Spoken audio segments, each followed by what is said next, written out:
Welcome back दोस्तों, new उड़ान classes Jaipur में आप सभी का एक बार फिर से स्वागत है। आज अपने जिस टॉपिक के बारे में बात करने जा रहे हैं वो है फल वाली फसलें।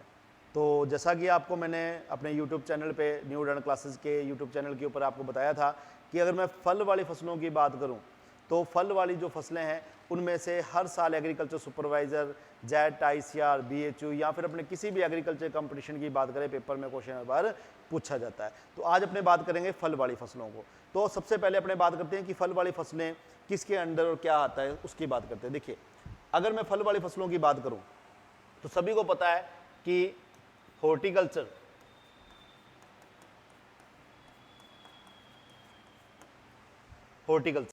ठीक है। हॉर्टिकल्चर की क्या है, एक शाखा है जिसका नाम क्या है, पोमोलॉजी है।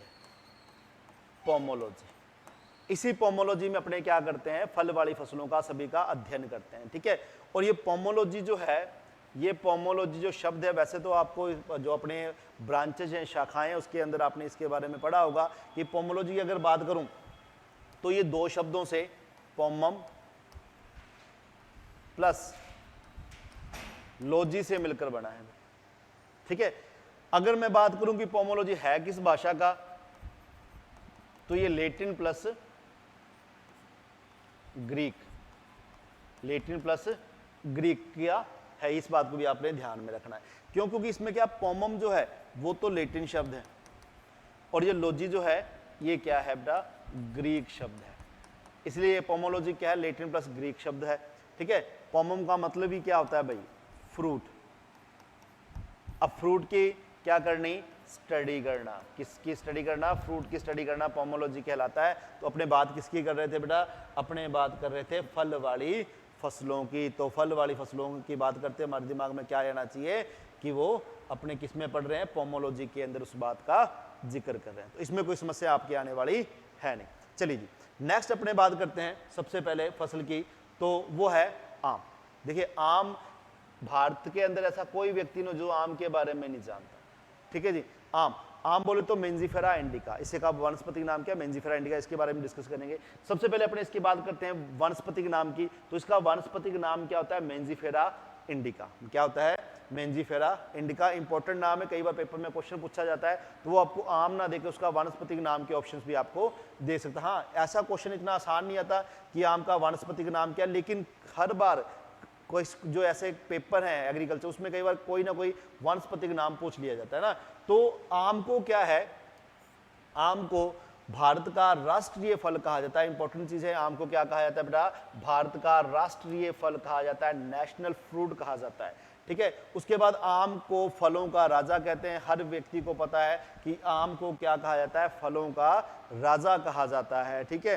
क्यों कहा जाता है, इसके बारे में अपन जिक्र करेंगे। दूसरा, इसको क्या बोलते हैं, बाथरूम फ्रूट कहा जाता है, बाथरूम फ्रूट कहा जाता है। और तीसरा, इसका सबसे इंपॉर्टेंट क्वेश्चन जो आपने याद रखना, ध्यान रखिएगा, नोट लगा के क्वेश्चन लिख लीजिएगा, ये बड़ा ही इंपॉर्टेंट चीज है आपके लिए भाई। ठीक है। क्या कि भारत को आम का घर कहते हैं। क्या कहते हैं बेटा, भारत को आम का घर कहते हैं। क्यों कहते हैं, उसके पीछे भी रीजन है। क्यों? क्योंकि ये लगभग कुल जो भी पूरे विश्व में जितना भी आम का उत्पादन होता है ना, उसका लगभग 54.7% जो प्रोडक्शन है सिर्फ और सिर्फ भारत में होता है भाई। कहाँ होता है, सिर्फ और सिर्फ भारत में होता है। इसलिए भारत को आम का घर कहा जाता है भाई। ये बात अपने बड़ी दिमाग में बैठा के सेट कर लेना। ठीक है जी। नेक्स्ट अपने बात करते हैं, देखिए ये आम सभी नहीं जानते भाई। आम देखते ही सबके मन में कुछ ना कुछ तो होता होगा। कोई कहता है कि जी आम का जूस, तो कोई आम के अचार का शौकीन है। मतलब आम एक ऐसा फ्रूट है जो भारत का हर व्यक्ति खाना पसंद करता है ना। चलिए भाई, नेक्स्ट अपने बात करते हैं कुल। तो आम के अगर कुल की बात की जाए तो आम का कुल क्या होता है, एनाकार्डियेसी होता है। क्या होता है बेटा, एनाकार्डियेसी होता है। और इसका जो ओरिजिन जो है, इसका जो ओरिजिन है वो क्या है, भारत और वर्मा, इंडो वर्मा को माना जाता है। क्या माना जाता है, इंडो वर्मा का इसका और जो उत्पत्ति स्थल है वो माना जाता है। ध्यान रखिएगा, जितने भी उत्पत्ति स्थल है, देखो हर साइंटिस्ट, हर वैज्ञानिक अलग अलग उत्पत्ति स्थल के बारे में बात करता है। कोई कहता है उत्पत्ति स्थल इसका कोई है, कोई कहता है कोई और देश है। तो हमेशा एग्रीकल्चर के जो उत्पत्ति स्थल होते हैं वो किसके द्वारा दिए जाते हैं, बेबीलोन के द्वारा दिए जाते हैं। तो ध्यान रखना, बेबीलोन। इसके द्वारा जो उत्पत्ति स्थल दिए जाते हैं बेटा वो सारे के सारे क्या होते हैं, मान्य होते हैं। तो ध्यान रखना, ठीक है। गुणसूत्रों की संख्या बात करें तो 2n और 4 हेक्साप्लॉइड होता है, तो इसके में गुणसूत्रों की संख्या कितनी होती है, 40 होती है भाई। फल का प्रकार बड़ा इंपॉर्टेंट क्वेश्चन है भाई, फल का प्रकार। इसका जो फल का प्रकार होता है वो ड्रूप, अस्टिल या फिर इसको अपने स्टोन भी कह देते हैं भाई। क्या बोल देते हैं, स्टोन भी कह देते हैं, स्टोन प्रकार का होता है। तो ये ध्यान रखना, फल का प्रकार क्या होता है, स्टोन। अब देखिए 99% केस में बेर और खजूर को छोड़ दो, बाकी कोई भी फल आपको मिलता है जिसमें गुठली पाई जाती है, ठीक है। किसको छोड़ना है आपने, बेर, खजूर, आंवला भी इसमें नहीं आता, कैप्सूल होता है आंवले में। इन तीनों को छोड़ के बाकी कोई भी फल आपको जिसमें गुठली पाई जाए उसमें फल का प्रकार हमेशा अस्टिल, हिंदी में, इंग्लिश में ड्रूप या स्टोन कहा जाता है। इस बात को थोड़ा सा याद रख लीजिएगा, ठीक है जी, ये भी आपके लिए इंपॉर्टेंट रहेगा। नेक्स्ट देखिए अपने बात करते हैं पुष्पकर्म का प्रकार। तो इसका पुष्पकर्म का प्रकार कैसा होता है, पैनिकल होता है, या इसको अपने क्या बोल देते हैं, साइमोस बोल देते हैं, पैनिकल या साइमोस कह दिया जाता है।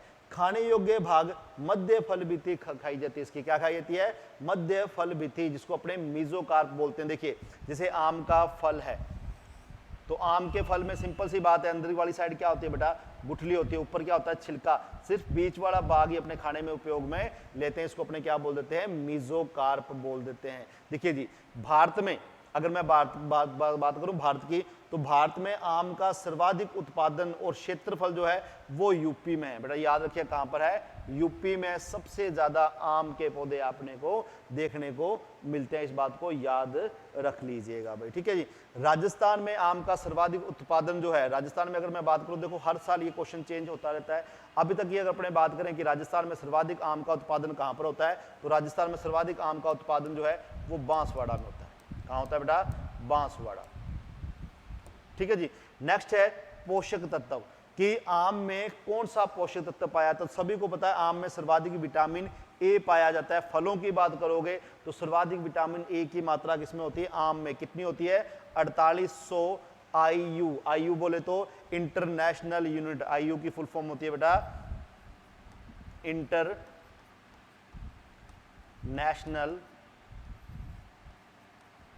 यूनिट, ये याद रखिएगा भाई, ठीक है। इसके बाद अगर बात करें पोषक विटामिन ए की, तो आम के बाद सबसे ज्यादा पपीते में होता है भाई 2020 IU, ठीक है। तो इसको भी थोड़ा याद रखिएगा भाई। चलिए भाई, आम का पीला रंग, आम का पीला रंग तो सबने देखा होगा भाई, आम का जो फल होता है उसका पीला रंग होता है। उसका कारण क्या होता है, कैरोटीन, उसके कारण उसका रंग कैसा होता है बेटा, पीला होता है। इस बात को थोड़ा सा याद रखिएगा।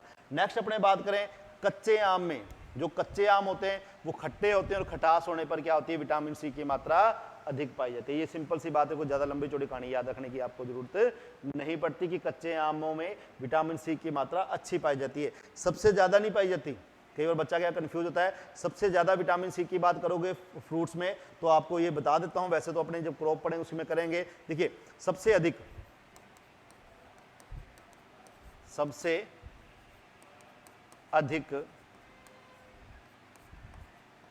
विटामिन सी बार्मेडोज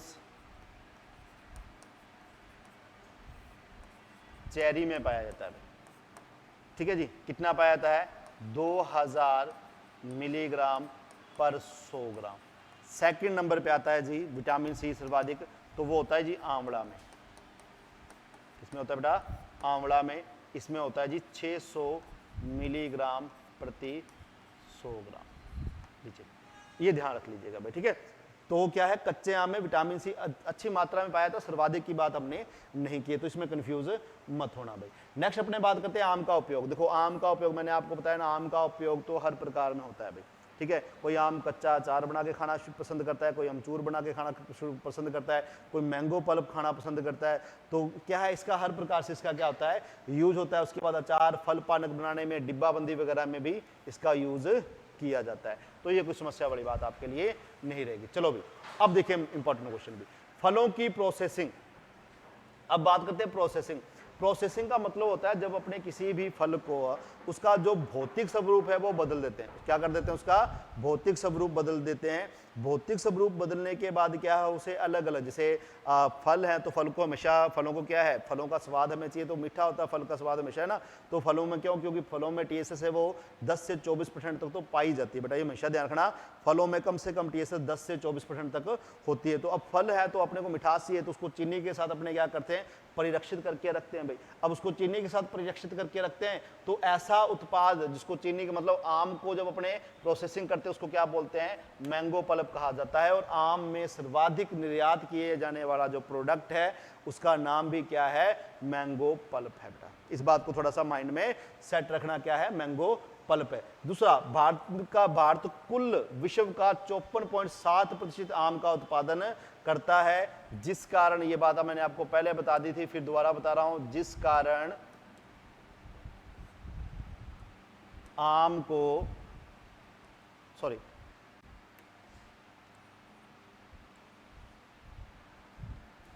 जिस कारण भारत को आम का घर कहते हैं, आम का घर कहते हैं। ये बात आपने याद रखनी, आम का क्या कहा जाता है? घर कहा जाता है। भारत में फलों के अंतर्गत, ध्यान रखिए, भारत में फलों के अंतर्गत आम का क्षेत्रफल सर्वाधिक है भाई। अगर आपसे पूछा जाए कि सबसे ज्यादा जो फल वृक्ष हैं वो भारत में किसके पाए जाते हैं, तो आम के जो फल वृक्ष हैं वो बहुत ज्यादा पाए जाते हैं। आप यूपी की अभी अपने बात की थी, यूपी में सर्वाधिक आम का उत्पादन होता है ना, तो आप यूपी साइड चले जाओगे तो आपको नहरों पे, नदियों पे आपको आम के पौधे वैसे लगे हुए दिखाई दे देंगे। तो ध्यान रखना कि आम का क्या है, फलों के अंतर्गत क्षेत्रफल में क्या है? फर्स्ट रैंक है बेटा, इसको भी थोड़ा सा याद रखिएगा भाई। चलिए भी, भारत में फलों के अंतर्गत आम के उत्पादन का क्या रैंक है? द्वितीय रैंक है भाई। देखो उसका, आम का क्या है बेटा, आम का क्षेत्रफल में तो फर्स्ट रैंक है, लेकिन उत्पादन में सेकंड रैंक है। फर्स्ट रैंक किसका है? केले का। ध्यान रखें, किसका है? केले का। ठीक है। अब इसी के अंदर अपने एक छोटी सी बात और अगर ऐड करना चाहे तो आप ऐड कर सकते हो, सर्वाधिक उत्पादकता,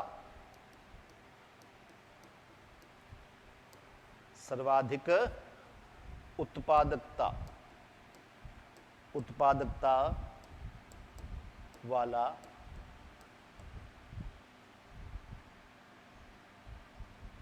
सर्वाधिक उत्पादकता वाला फल, तो वो है बेटा पपीता। लीजिए, आपके 3 क्वेश्चन तैयार हो गए। मैं दोबारा से लिख रहा हूं, ध्यान से समझना। 3 क्वेश्चन तैयार हो गए। पहले की अगर अपने बात करें तो क्षेत्रफल,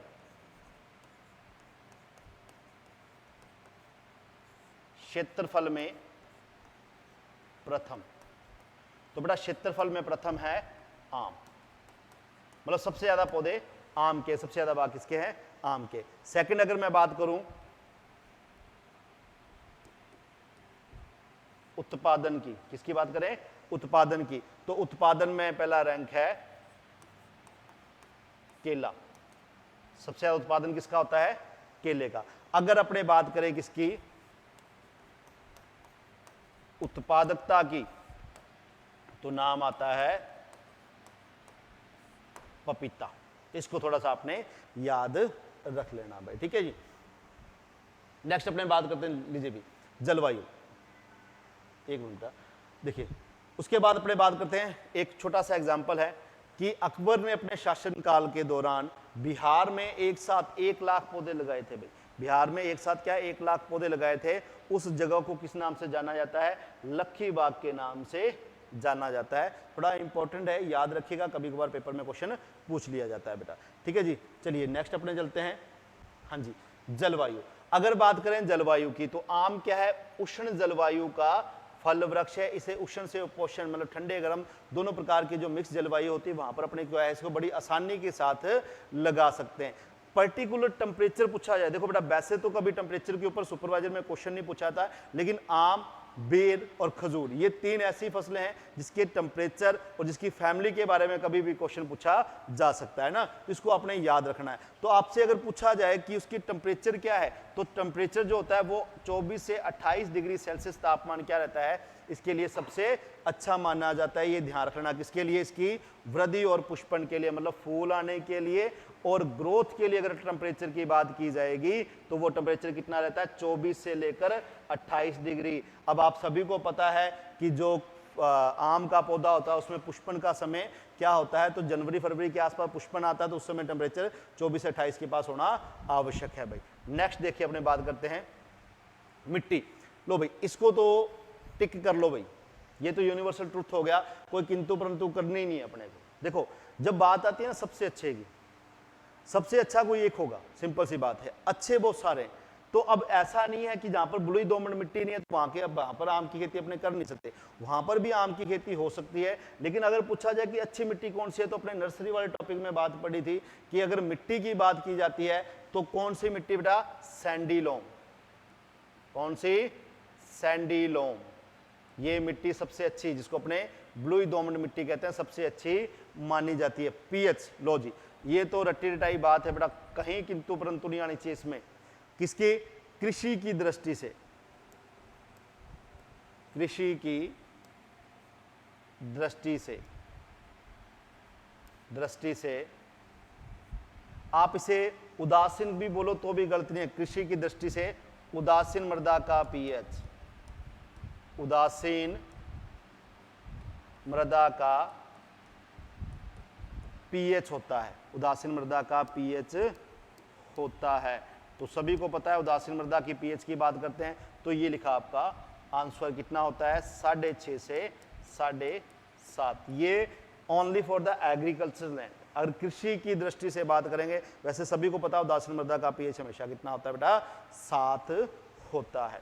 चलिए भाई नेक्स्ट अपने बात कर लेते हैं प्रवर्धन की। ऐसा टॉपिक जिसके बारे में आपने प्रवर्धन की क्लास में अगर आपने क्लास लगाई है तो बड़ी अच्छी तरह से बताया गया था कि प्रवर्धन क्या होता है। प्रवर्धन होता है अपने जैसे नए पौधों का निर्माण, ठीक है, अपने जैसे नए पौधों का निर्माण करना। अब उसके लिए क्या, एक लैंगिक विधि होती है और दूसरी अलैंगिक विधि होती है। तो इसमें प्रवर्धन की विधि कौन सी दे रखी है, विनियर ग्राफ्टिंग, जो किसका रूप है भाई, अलैंगिक प्रवर्धन का रूप है। किसका रूप है, अलैंगिक प्रवर्धन का रूप है। इस विधि में किया क्या जाता है, लीजिए भाई मूलवृंत लेते हैं, मूलवृंत की लंबाई 22.5 सेंटीमीटर।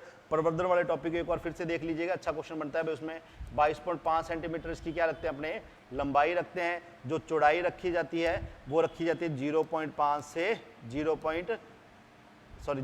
से 1.0 सेंटीमीटर रखी जाती है भाई। साइड में क्या लगता है, इसके कट लगता है, इसलिए इसको साइड ग्राफ्टिंग भी कहा जाता है। क्या लगता है, साइड में कट लगने के लिए साइड। तो ये पेपर में ऐसा ही सिंपल लैंग्वेज में क्वेश्चन पूछा जाता है कि आम के प्रवर्धन की व्यावसायिक विधि कौन सी है। तो बेटा ध्यान रखना, आम के प्रवर्धन की व्यावसायिक विधि कौन सी है, विनियर ग्राफ्टिंग है। और इसके लिए उपयुक्त समय अगस्त या मार्च अगस्त तक आप क्या कर सकते हो, इसमें ग्राफ्टिंग कर सकते हो। अगर सिंगल वर्ड में सिंगल मंथ में पूछे तो अगस्त आंसर रहेगा, वैसे आप मार्च अगस्त में क्या कर सकते हो, इसका ग्राफ्टिंग इसमें कर सकते हैं भाई। चलिए जी नेक्स्ट बात करते हैं, हाँ जी स्टोन ग्राफ्टिंग। लीजिए भाई स्टोन ग्राफ्टिंग क्या होता है, इसके बारे में भी अपने थोड़ी सी चर्चा कर लेते हैं भाई। देखिए वैसे तो आपको मैंने बताया ना प्रवर्धन वाले टॉपिक में सभी में बताया, फिर भी देखिए आम में क्या होता है बेटा, बहुभ्रूणता होती है। याद रखिएगा आम में क्या होती है, बहुभ्रूणता। जैसे ये आम की गुठली है तो याद रखिएगा आम की गुठली की जीवन क्षमता, जीवन क्षमता, पेपर में क्वेश्चन पूछ लेता है आम की गुठली की जीवन क्षमता, तो याद रखिएगा आम की गुठली की जीवन क्षमता 28 से 30 दिन, ब्रैकेट में कर लेना 30 दिन होती है। कितने दिन होती है, 30 दिन तक होती है। अब आम में पाई जाती है बहुभ्रूणता। बहुभ्रूणता या बहुभ्रूणीय पौधे उनको कहा जाता है जिसमें क्या हो, एक ही बीज से 2 या 2 से ज्यादा क्या हो भ्रूण बने, मतलब 2 या 2 से ज्यादा क्या हो पौधों का निर्माण हो, उसे अपने क्या बोल देते हैं बेटा, बहुभ्रूणीय बोल देते हैं। जैसे आम की गुठली को अपने अगर जमीन में लगाते हैं तो जमीन में लगाने के बाद जब इसे नमी मिलती है उचित मात्रा में, से अच्छा मौसम, अच्छी जलवायु, जो इसकी अंकुरण के लिए इसकी आवश्यकता है वो पूरी मिल जाती है, तब क्या होता है बेटा, इसमें से अंकुरण होना शुरू हो जाता है। और कुछ इस प्रकार से अंकुरण होता है जिसमें 3, 4, 5 कितने भी पौधे हो सकते हैं, ठीक है। इसमें से जो कम हाइट का पौधा होता है उसका निर्माण जो है वो ओज से होता है। किससे होता है, ओज से। याद रखिएगा ओज, जिसे अपने इंग्लिश में विग्योर बोल देते हैं। ये क्या होता है? उत्पादन देने वाला होता है। क्या होता है बेटा? उत्पादन देने वाला। बाकी पौधों से क्या उत्पादन नहीं होता, बाकी पौधों से क्या है? उत्पादन नहीं होता। इसलिए क्या किया जाता है, इसलिए जब इसकी उम्र लगभग 2 महीने के आसपास का ये पौधा हो जाता है, तब अपने क्या करते हैं, इसे जमीन से 2 से 5 सेंटीमीटर की ऊंचाई से अपने इसको काट देते हैं भाई। काटने के बाद अब अपने क्या करते हैं, कुछ इस प्रकार से इसके अंदर एक कट लगा लिया जाता है। जैसे मान लीजिए ये इसका भाग है, तो इसके अंदर एक इस प्रकार से कट लगा लिया जाता है। लो, ये कट लगाने के बाद अपने क्या करते हैं, सांकुर शाखा लेते हैं भाई, सांकुर शाखा लेते हैं। उस सांकुर शाखा को क्या करेंगे, इस खांचे में अपने क्या कर देंगे, फंसा देंगे। बस इस प्रकार से फंसा के एल्काथिन टेप से अपने क्या करते हैं, कस के इसको बांध देते हैं। इसी को अपने क्या बोल देते हैं, स्टोन ग्राफ्टिंग। क्यों? क्योंकि इसका निर्माण, इस गुठली को क्या बोलते हैं, अपने स्टोन बोलते हैं। इसका निर्माण भी क्या हुआ है, इससे हुआ, इसलिए इसको क्या बोलते हैं, स्टोन ग्राफ्टिंग कहा जाता है। देखिए भाई क्या है, ये इसकी व्यवसायिक विधि तो नहीं है, व्यवसायिक विधि नहीं है, लेकिन इससे होता क्या है, नर्सरी में जल्दी पौधे तैयार करने, अब ध्यान रखना, जल्दी पौधे तैयार करने के लिए ये विधि अपनाई जाती है, एवं आर्थिक रूप से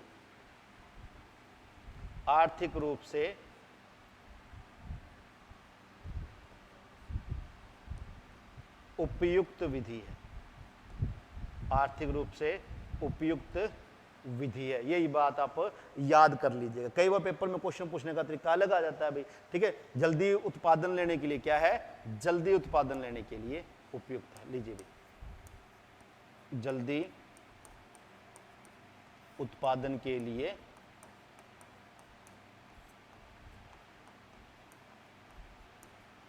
देखो, आर्थिक महत्व तभी है जब उत्पादन अच्छा हो और जल्दी उत्पादन हो जाए। तो इसके क्या है, कोई भी क्वेश्चन आपसे पेपर में पूछा जाए तो आप इसको बड़ी आसानी के साथ कर सकते हैं, इसमें कोई समस्या आपके नहीं आनी चाहिए भाई। चलिए जी, नेक्स्ट अपने बात कर लेते हैं प्रवर्धन की एक और विधि है इसमें, जिसको अपने क्या बोलते हैं, इनार्चिंग। यह विधि पूर्वी भारत में कुछ क्षेत्रों में अपनाई जाती है पौधरोपण के लिए। समय अपने बाद में बात करेंगे, सबसे पहले बात करते हैं क्या इनार्चिंग होता क्या है। इनार्चिंग होता है क्या, देखिए इनार्चिंग क्या एक अन्य नाम और है बेटा, ध्यान रखिएगा। इनार्चिंग का एक अन्य नाम है, इसे क्या बोलते हैं, डी अटैच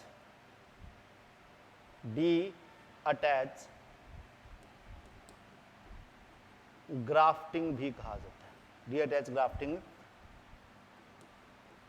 भी कहा जाता है।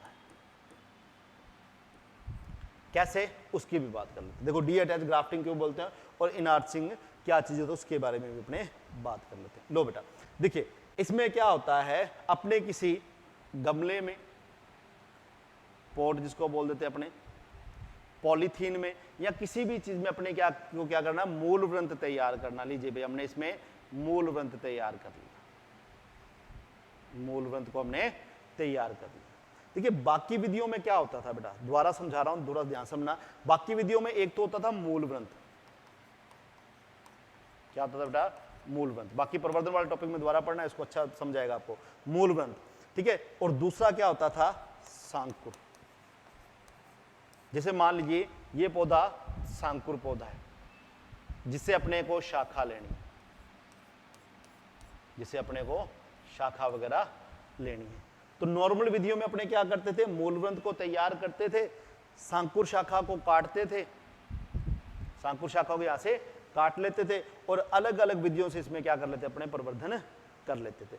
लेकिन इस विधि में, किस विधि में, इनार्चिंग की बात कर रहे हैं अपने, बड़ा ध्यान रखना, किसकी बात कर रहे हैं अपने, इनार्चिंग की बात कर रहे हैं। अगर अपने बात करें इनार्चिंग की, तो इनार्चिंग में क्या होता है, मूलवंत तैयार हो गया, मूलवंत तैयार होने के बाद इस मूलवंत को इसके पास लाया जाता है। पेड़ वगैरह की, किसी पेड़ के साथ किसी भी प्रकार से सहायता करके अपने क्या करेंगे, इस मूलवंत को कुछ इस प्रकार से इसके पास लगा देंगे। जिस शाखा में अपने को क्या करना है, जिस शाखा में अपने को इसको जोड़ना है, ठीक है। और यहाँ पर अपने एक हल्का सा कट लगा के इन दोनों शाखाओं को आपस में जोड़ देंगे, और यहाँ पर कस के इसको क्या कर देंगे, बांध देंगे।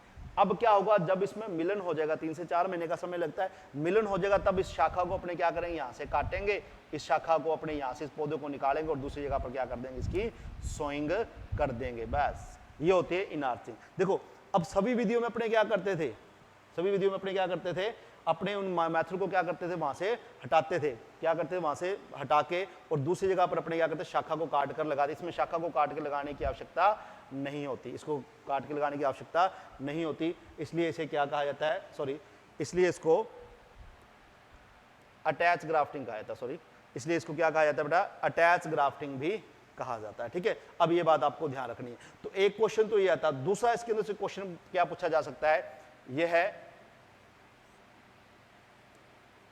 आम के प्रवर्धन की, आम के प्रवर्धन की पुरानी व्यावसायिक विधि है, व्यावसायिक विधि है।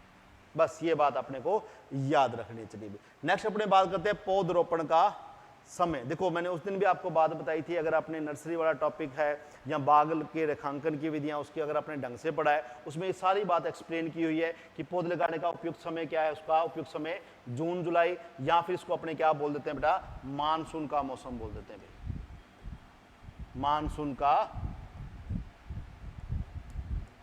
मौसम। याद रखें क्या बोल देते हैं इसको, मानसून का अपने मौसम कह देते हैं। गड्ढे का जो आकार रहता है, गड्ढे का आकार रहता है वो कितना रहता है, 1 × 1 मीटर की क्यूब, मीटर की स्क्वायर नहीं याद रखना, मीटर की क्यूब याद रखना, क्योंकि इसमें लंबाई, चौड़ाई और गहराई तीनों चीजें होती हैं। उसके बाद पौधरोपण की दूरी की बात करें तो इसमें जो L × P रखा जाता है, लाइन से लाइन और पौधे से पौधे की जो दूरी रखी जाती है वो कितनी होती है, 10 × 10 मीटर होती है। इस बात को थोड़ा सा याद आप रख लीजिएगा भाई। चलिए जी नेक्स्ट बात करते हैं, लीजिए भाई, प्रूनिंग का समय। किसका समय, प्रूनिंग का समय। अब सबसे पहले बात क्या, प्रूनिंग और ट्रेनिंग होता क्या, ठीक है जी, प्रूनिंग और ट्रेनिंग होता क्या। देखो ट्रेनिंग का मतलब होता है साधना, इसके अभी अलग वीडियो है, आपको उसको देखो एक दो बार, आपको समझाएगा। ट्रेनिंग की अगर अपने बात करें तो ट्रेनिंग का मतलब क्या होता है, उसको साधना, एक आकार देना, एक आकार देना, और उस आकार को लंबे समय तक बनाए रखने के लिए क्या की जाती है, प्रूनिंग की क्रिया की जाती है। इसको अपने काट छांट भी बोल सकते हो आप, इसे क्या कह सकते हो बेटा, काट छांट कह सकते हो, काट छांट कह सकते हो। ठीक है, ये करने का समय क्या होता है, अगस्त सितंबर होता है, इस बात को ध्यान में रख लीजिएगा। नेक्स्ट है प्रूनिंग की, सॉरी प्रूनिंग की जगह इसको आप ट्रेनिंग की विधि कर लीजिए। ट्रेनिंग, ठीक है जी, याद रखिए क्या है ये, ट्रेनिंग।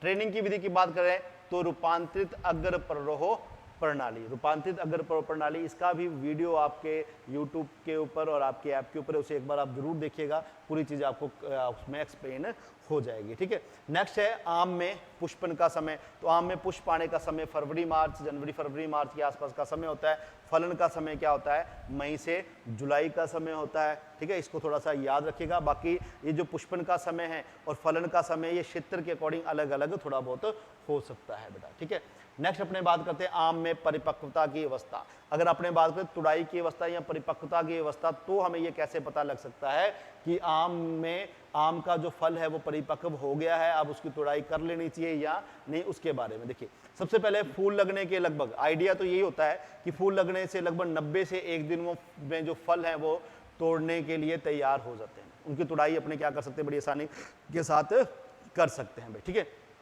दूसरा, आम में परिपक्व होने पर प्राकृतिक वैक्स उत्पन्न हो जाती है भाई। प्राकृतिक वैक्स, जो परिपक्व आम होगा ना, उसे आप कभी ध्यान से देखोगे, उसके ऊपर हाथ लगा के देखो ना, एक चिकनाहट दिखाई देगी। वो जो चिकनाहट है ना, वही क्या होती है, प्राकृतिक वैक्स होती है।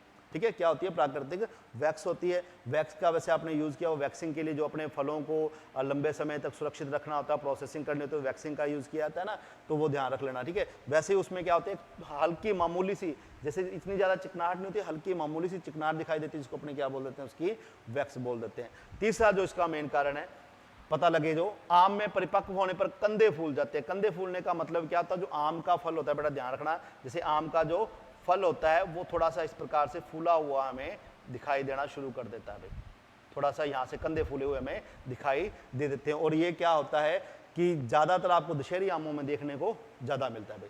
आम के परिपक्व होने पर आपेक्षिक घनत्व बढ़ जाता है। क्या होता है, उसका आकार जो है, साइज जो है वो क्या हो जाता है, बढ़ जाता है। ये बात तो नॉर्मल सी बात है कि फल पकेगा, पूरा मैच्योर, उसका साइज बढ़ जाए, उसको आपेक्षिक घनत्व बोल देते हैं। दशहरी, देखो दशहरी परिपक्व होने पर, दशहरी आम जो है, दशहरी क्या है, आम की एक किस्म है, उसके परिपक्व होने पर उसका जो आपेक्षिक घनत्व है वो 1.02% तक बढ़ जाता है भाई। कितना बढ़ जाता है, 1.02% तक उसका आपेक्षिक घनत्व बढ़ जाता है। ये बात आपने याद रखनी है, इंपॉर्टेंट है। अगर आपसे पूछा जाए कि फलों के अंदर आम का जो फल है उसमें किस किस्म का आपेक्षिक घनत्व सबसे ज्यादा बढ़ता है, तो दशहरी की जो किस्म है उसका आपेक्षिक घनत्व सबसे ज्यादा बढ़ता है, और दशहरी किस्म का यूज HDP में किया जाता है।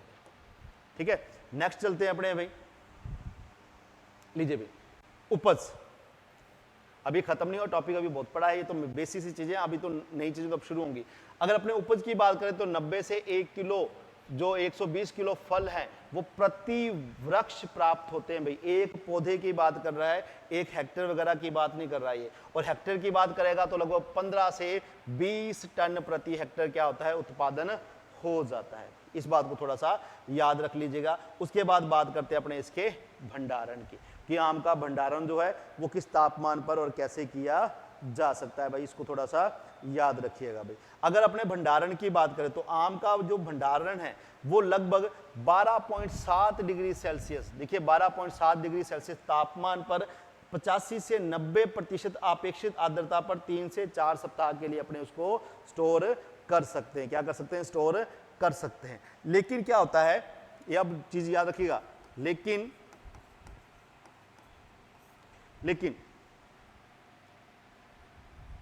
ठंडे इलाकों की किस्मों, जो कुछ जहां पर थोड़ी अधिक मात्रा में, अपने राजस्थान की बात करूं या दूसरे की बात करूं, वहां से थोड़ी अधिक मात्रा में ठंड होती है, वहां पर ठंडे इलाकों में किस्मों को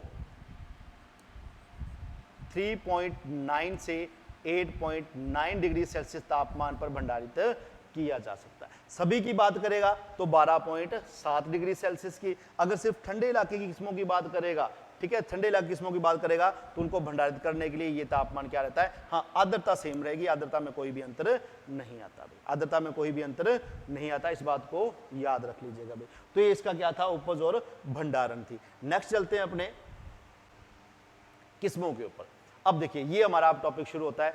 अब जिस व्यक्ति को आम की किस्मों के बारे में भी ज़्यादा नॉलेज नहीं है, उसके लिए सुपरवाइजर या एग्रीकल्चर का कोई भी कंपटीशन अपने ले लीजिए, उसको पास कर पाना काफ़ी मुश्किल हो जाता है। थोड़ा इसको ध्यान रखिएगा। सबसे पहले अपने बात करते हैं पश्चिम क्षेत्र की किस्मों के बारे में। तो इसमें कौन सी किस्में हैं, एक तो राजपुरी, ठीक है, और ये भी मैं आपसे नहीं कहता कि सारी किस्में याद रखिए, आप एक किस्म तो याद कर ही सकते हैं, अल्फांसो इंपॉर्टेंट है भाई। अल्फांसो पेपर में क्वेश्चन पूछा था, अधिकतर जो सुपरवाइजर तक के पेपरों की बात करूं मैं, जेट आईसीआर बीएचयू सुपरवाइजर के पेपरों की बात करूं, तो उसमें अधिकतर क्वेश्चन ऐसे पूछा था, अल्फांसो किसकी उन्नतशील किस्म है। तो अल्फांसो किसकी उन्नतशील किस्म है भाई, तो याद रखोगे आप किसकी उन्नतशील किस्म है, आम की उन्नतशील किस्म है। उसके बाद फर्नांडिस, मूलगोवा, पाइसी, केसर और लंगड़ा। अभी इसके बारे में सिर्फ अपने नाम पढ़ा, इसके बाद इसको अलग अलग एक्सप्लेन करेंगे अपने किसकी क्या क्वालिटी कैसे नहीं है, तो उसके साथ अपने बने रहिए भाई।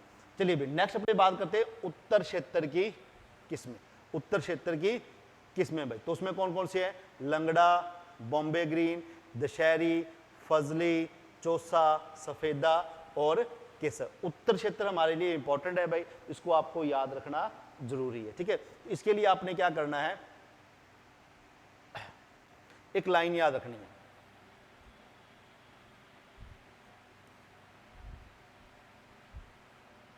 एक लाइन आपने याद रखनी है भाई। इसके लिए आपको याद रखना है, चल के बॉम्बे टू उत्तरी भारत में फंसा। लो ये लाइन आपको याद रखना, चल के बॉम्बे टू उत्तरी भारत में फंसा। अब उत्तरी भारत को आपको याद आते क्या, जो उत्तरी भारत की किस्में। अब इसमें कौन कौन सी किस्में आ गई, देखो चौसा आ गई बेटा, चौसा के बाद अपने चौसा की बात करें, चौसा के बाद अपना लंगड़ा, लंगड़ा के बाद केसर, केसर के बाद बॉम्बे ग्रीन, और बॉम्बे ग्रीन के बाद इन दोनों से आपने क्या याद रखना है, एक से फजली और एक से सफेदा। लीजिए आपकी उत्तर भारत वाली सारी किस्में आपको याद हो जाएंगी, क्योंकि उत्तर भारत इसलिए इंपॉर्टेंट है, उत्तर भारत का ही अपना सुपरवाइजर का पेपर उत्तर भारत में, अपने उत्तर भारत के निवासी है, तो भाई उस बात को थोड़ा सा याद रख लेना, ठीक है। तो इंपॉर्टेंट है, लाइन याद करनी, एक दो बार लिखोगे फिर याद हो पाएगा, एक बार में कभी भी याद नहीं होगा। नेक्स्ट चलते हैं बेटा अपने पूर्वी क्षेत्र की।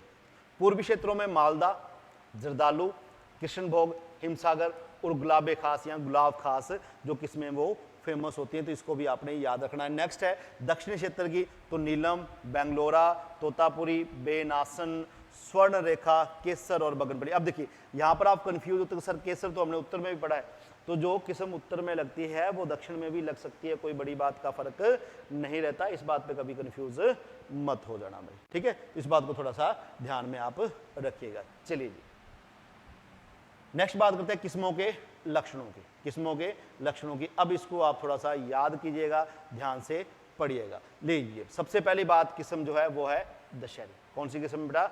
दशहरी किस्म है। अब दशहरी किस्म की बात करते हैं तो ये क्या है, यह है उत्तरी भारत की, राजस्थान की सबसे प्रसिद्ध किस्म, उत्तरी भारत की तथा राजस्थान की सबसे प्रसिद्ध किस्म है, जो एचडीपी के लिए उपयुक्त है। एचडीपी के लिए क्या है, ये किस्म क्या है, उपयुक्त रहती है। अब एचडीपी की बात करें कि एचडीपी होता क्या है, ये तो सभी विद्यार्थियों को आपको पता होगा कि एचडीपी की बात क्या होती है। देखो जब अपने बात करते हैं एचडीपी की, एचडीपी का मतलब अगर अपने बात करें तो एचडीपी का मतलब क्या होता है, एचडीपी का मतलब होता है हाई डेंसिटी प्लांटिंग।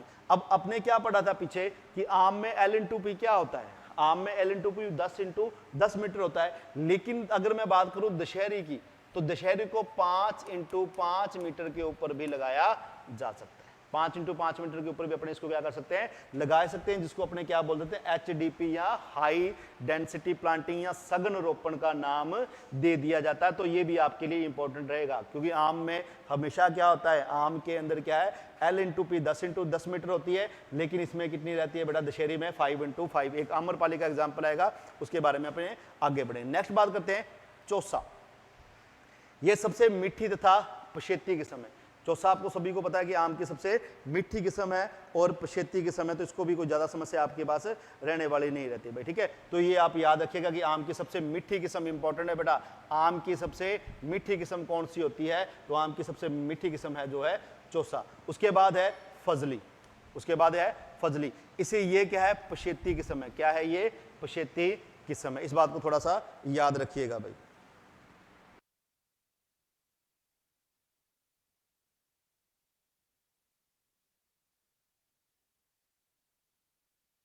तीन प्रकार की किस्मों के बारे में अपने पढ़ लिया।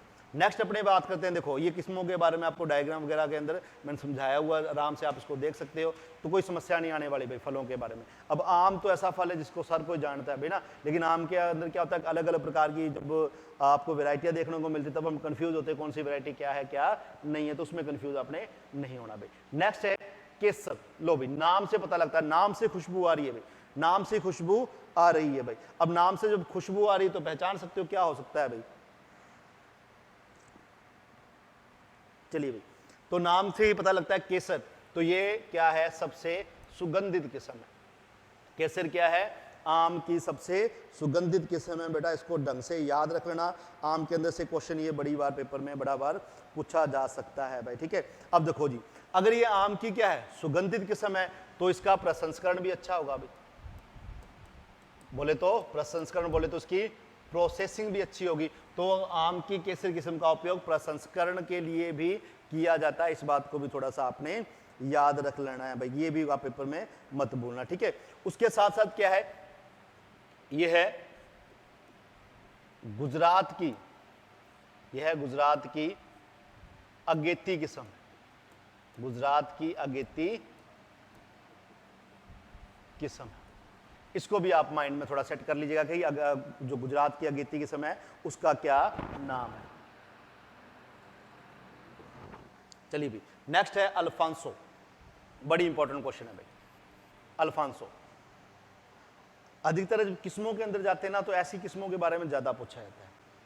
यह निर्यात के लिए तो सबसे उपयुक्त है भाई। देखो निर्यात किया तो सबसे ज्यादा अल्फांसो का ही किया जाता है और भारत में सर्वाधिक इसी किस्म को निर्यात किया था। ये बात भी बिल्कुल सही है, ये बात भी बिल्कुल सही है। लेकिन सबसे बड़ी समस्या है क्या इसमें, स्पॉन्जी टिश्यू उत्तक क्षय रोग से ये सर्वाधिक प्रभावित होती है। बेटा याद रखना क्या होता है, उत्तक क्षय रोग से ये क्या होती है, सर्वाधिक प्रभावित होती है भाई। ठीक है, और इसी किस्म का अन्य नाम क्या है, हाफुस एवं बादामी। बादामी ये इसके क्या हैं, अन्य नाम है बेटा, ये याद रख लेना। इसके अन्य नाम क्या है, हाफुस और बादामी। कई बार पेपर में ये भी पूछा जा सकता है। चलिए जी नेक्स्ट अपने अब स्पॉन्जी उत्तक क्या होता है, क्या होता है बेटा, इसके बारे में अपने आगे पढ़ेंगे, सारा आएगा उसके अंदर भी अपने अभी सारे के सारे अपने इसको पढ़ेंगे। नेक्स्ट है बगनपल्ली। बगनपल्ली या बगनपल्ली ये आंध्र प्रदेश की क्या है, व्यवसायिक किस्म है। बगनपल्ली क्या है, आंध्र प्रदेश की क्या है, व्यवसायिक किस्म है भाई। ठीक है, और इसे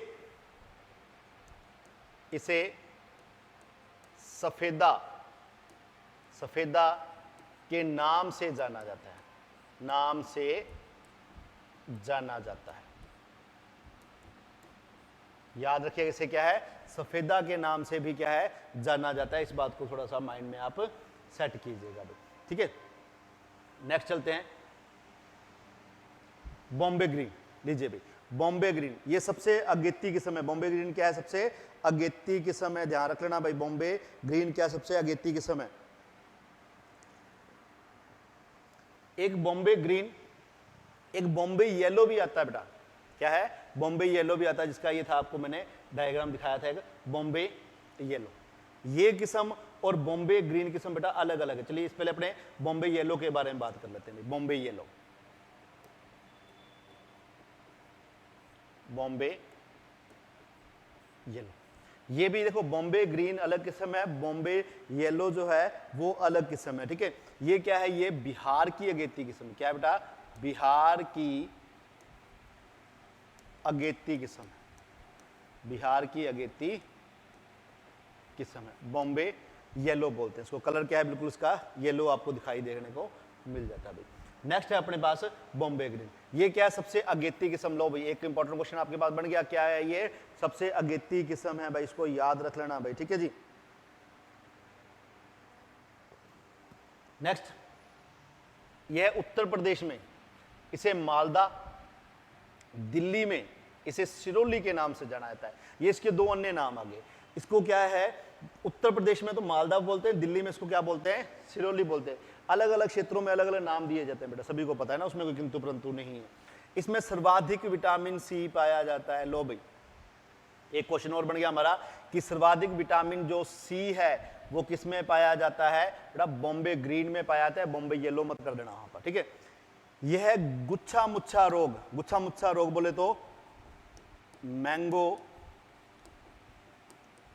mall formation, mango mall formation इसी का इंग्लिश नाम है भाई। ये दो प्रकार का होता है, आगे अपने इसके बारे में डिस्कस करेंगे, लेकिन अभी आपको ये याद रखना है कि गुच्छा मुच्छा रोग से क्या होता है, सर्वाधिक प्रभावित होती है। तो ये बात भी आपने याद रखना, बॉम्बे ग्रीन बड़ी इंपॉर्टेंट वैरायटी रहती है, इसको भी ध्यान रखिएगा। चलिए जी नेक्स्ट लंगड़ा। लंगड़ा में आम की किस्मों में से सर्वाधिक उभयलिंगी पुष्प पाए जाते हैं। ध्यान रखना क्या पाए जाते हैं, सर्वाधिक उभयलिंगी पुष्प पाए जाते हैं। कितने परसेंट तक, 68% तक उभयलिंगी पुष्प। देखिए अब बात आती है कि उभयलिंगी पुष्प होता क्या, सबसे बड़ी बात तो क्या होती है, उभयलिंगी पुष्प होता क्या है। उभयलिंगी पुष्प अपने उन पुष्पों को कहते हैं, जैसे मान लीजिए कोई एक पौधा है, ये कोई पौधा था, इस पौधे में कुछ प्रकार से शाखाएं निकली हैं। ठीक है, उभयलिंगी के अंदर क्या होता है, उभयलिंगी के अंदर जैसे मान लीजिए यहां पर एक पुष्प है, एक पुष्प यहां पर है, एक पुष्प यहां पर है, तो उभयलिंगी के अंदर क्या होगा, ऐसे पुष्प जिसमें मेल और फीमेल या फिर सिर्फ और सिर्फ फीमेल या फिर सिर्फ और सिर्फ क्या होंगे, फीमेल पौधे हों, फीमेल फूल होंगे, मेल या फीमेल दोनों होंगे, या फिर सिर्फ और सिर्फ क्या होंगे, फीमेल होंगे, उनको अपने उभयलिंगी कहा जाता है। बेटा ये ध्यान रख लेना थोड़ा सा। क्या है ये, क्या सबसे ज्यादा उभयलिंगी इसमें पुष्प पाए जाते हैं, लेकिन इसमें फल व झड़ने की समस्या क्या होती है, सर्वाधिक होती है। लो भी एक नोट लगा के एक चीज और लिख लेना, बड़ी इंपॉर्टेंट चीज याद आई, आप याद रखोगे। नोट, क्या आम के कुल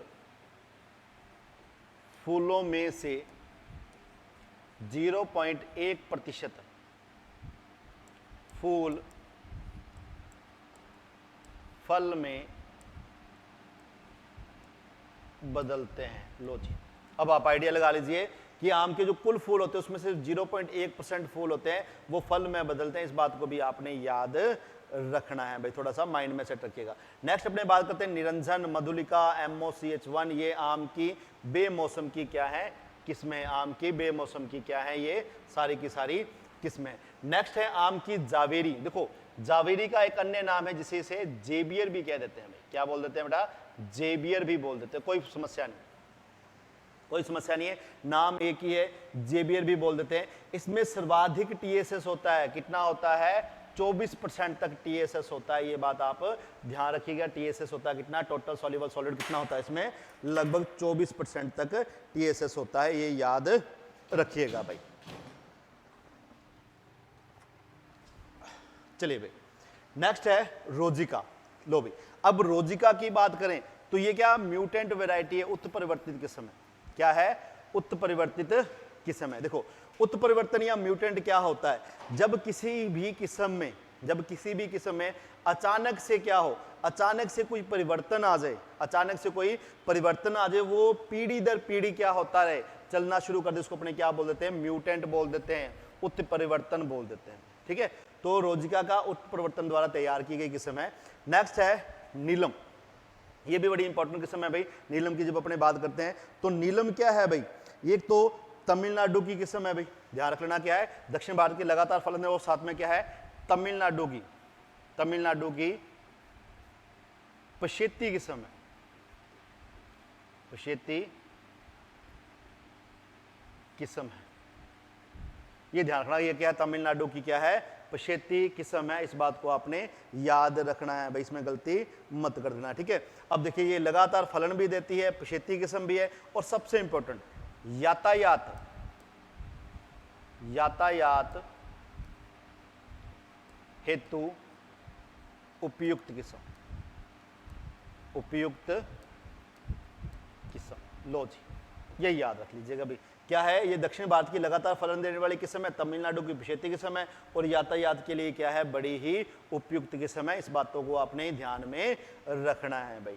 चलिए नेक्स्ट बात करते हैं कुछ संकर किस्मों के बारे में। कुछ संकर किस्में उनके बारे में भी अपने बात कर लेते हैं भाई, कौन कौन सी संकर किस्में हैं या क्या है उसके।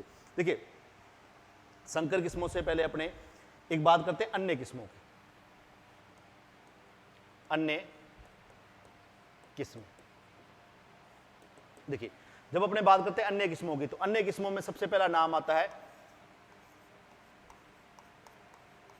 रुमानी। क्या नाम आता है बेटा, रुमानी का नाम आता है। रुमानी की खासियत क्या होती है,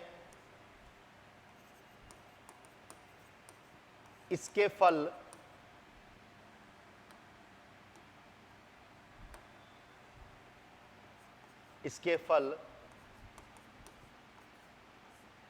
सेब की आकृति के होते हैं। लीजिए पहले एक रुमानी किस्म है, इसका क्या है, इसके फल जो होते हैं वो कैसे होते हैं, सेब की आकृति वाले होते हैं भाई। ठीक है, उसके बाद है एडवर्ड, दूसरी किस्म अपने बात करते हैं एडवर्ड। लीजिए यह है एंथ्रेक्नोज, यह है एंथ्रेक्नोज रोग प्रतिरोधी किस्म, रोग प्रतिरोधी किस्म है। इसको भी आपने याद रखना है। एडवर्ड नई किस्म है और एंथ्रेक्नोज रोग प्रतिरोधी किस्म है, इसके बारे में पेपर में क्वेश्चन पूछा जाता है भाई, ठीक है। एक किस्म जिसे अपने लाल सिंदूरी बोलते हैं भाई, क्या बोलते हैं बेटा, लाल सिंदूरी। ये पेपर में क्वेश्चन भी आया था शायद 2018 के सुपरवाइजर के पेपर के अंदर ये क्वेश्चन पूछा हुआ था, ठीक है। तो इसको थोड़ा याद रखना। ये क्या है, लाल सिंदूरी किस्म, ये पाउडरी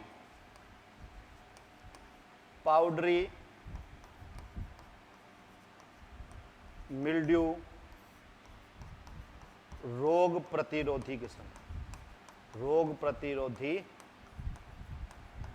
किस्म है। कौन सी, लाल सिंदूरी, ठीक है।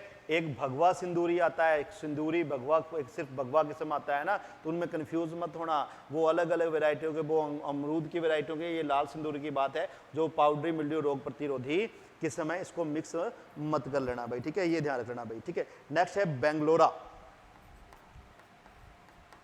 बंगलोरा लीजिए भाई। अगर बंगलोरा की बात करें, इसे तोतापुरी,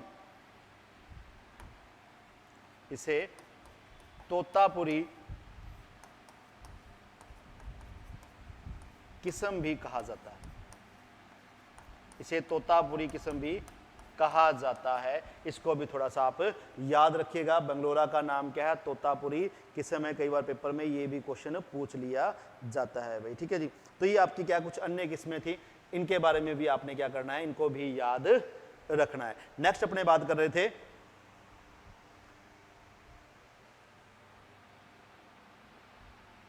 संकर किस्मों के बारे में। तो सबसे पहले संकर किस्म क्या है, आम्रपाली। अब आम्रपाली का नाम जिस व्यक्ति ने नहीं पढ़ा, ऐसा तो कोई व्यक्ति है नहीं, और एग्रीकल्चर पढ़ रहा हो और आम्रपाली का जिसको जिक्र ना पता हो ना, तो आम्रपाली को याद रखना बड़ा आसान है। आप इसको याद रखोगे DNA, DNA बोले तो दशहरी और नीलम का क्रॉस। किसका क्रॉस, दशहरी और नीलम का क्रॉस, जिससे क्या बनी, आम्रपाली, ठीक है जी। तो ये याद रख लेना, क्या बनी इसमें, आम्रपाली बनी। तो ये किसके क्रॉस से, दशहरी और नीलम। कई बार पेपर में क्वेश्चन पूछा जाता है बेटा, आम्रपाली जो किस्म है उसका क्रॉस पूछ लेता है, या क्रॉस देके आपसे पूछता है इससे कौन सी वैरायटी बनी है। तो ये आम की सबसे बोनी किस्म है भाई। पौधरोपण दूरी 2.5 × 2.5 मीटर होती है। यह गृहवाटिका, यह गृहवाटिका हेतु उपयुक्त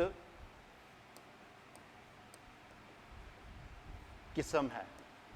गृह वाटिका हेतु क्या है, उपयुक्त किस्म है, क्योंकि आकार छोटा है तो सिंपल सी बात है, गृह वाटिका के लिए अच्छी होगी ही होगी, ठीक है। तो यह बात भी आपने याद रखनी है। नेक्स्ट अपने बात करते हैं बेटा,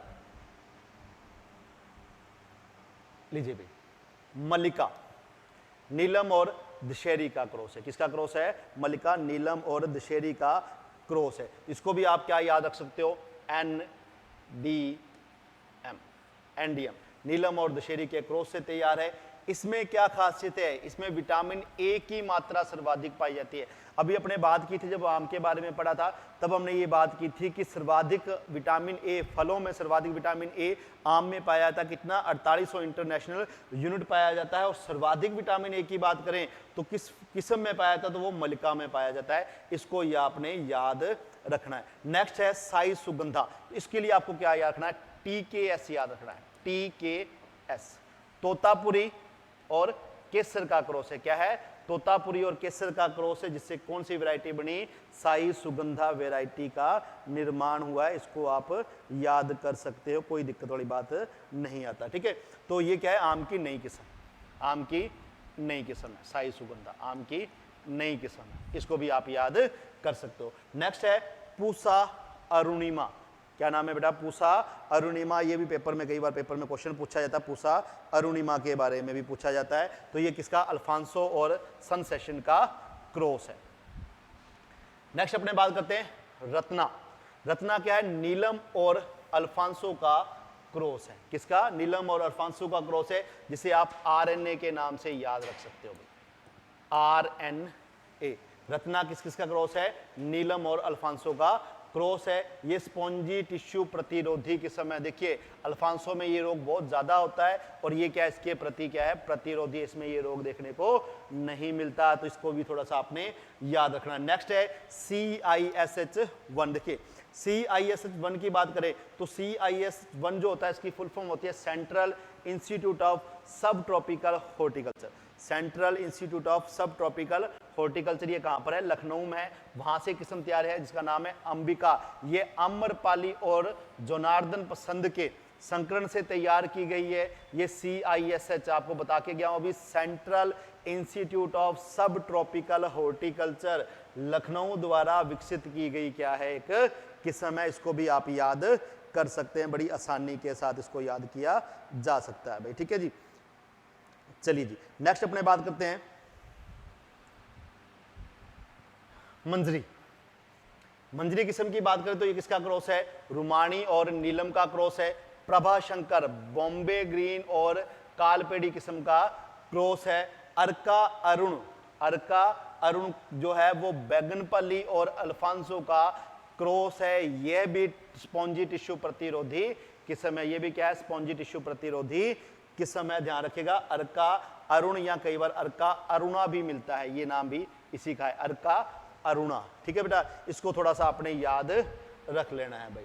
नेक्स्ट है अर्का पुनित। देखो अर्का अरुणा में बगनपल्ली और अल्फांसो है। देखो जो पहले भाग होता है ना, हमेशा ध्यान रखना, पहले वाला भाग हमेशा मेल और दूसरे वाला हमेशा फीमेल होता है। जो दूसरी किस्म है अर्का पुनित, इसमें ये वाला पार्ट्स मेल और ये पार्ट्स क्या है, फीमेल है, इसलिए इसका नाम क्या रखा है, अर्का पुनित। ये भी स्पॉन्जी टिश्यू प्रतिरोधी किस्म है। उसके बाद अर्का अनमोल, अल्फांसो और जोनार्दन पसंद के स्पॉन्जी टिश्यू प्रतिरोधी किस्म है। तो ये किस्में आपको क्या रखनी है याद, जो अपने शुरू में जो किस्में चौसा हो गया जैसे, ठीक है, उसके बाद अपने आम्रपाली है, रत्ना है, मलिका है, इनके ऊपर ज्यादा ध्यान देना, पेपर में इनमें से ज्यादा क्वेश्चन पूछा जाता है। नेक्स्ट है अर्का नीलकिरण। अब अर्का नीलकिरण की बात करें तो ये अल्फांसो और नीलम के संकरण से तैयार की गई किस्म है।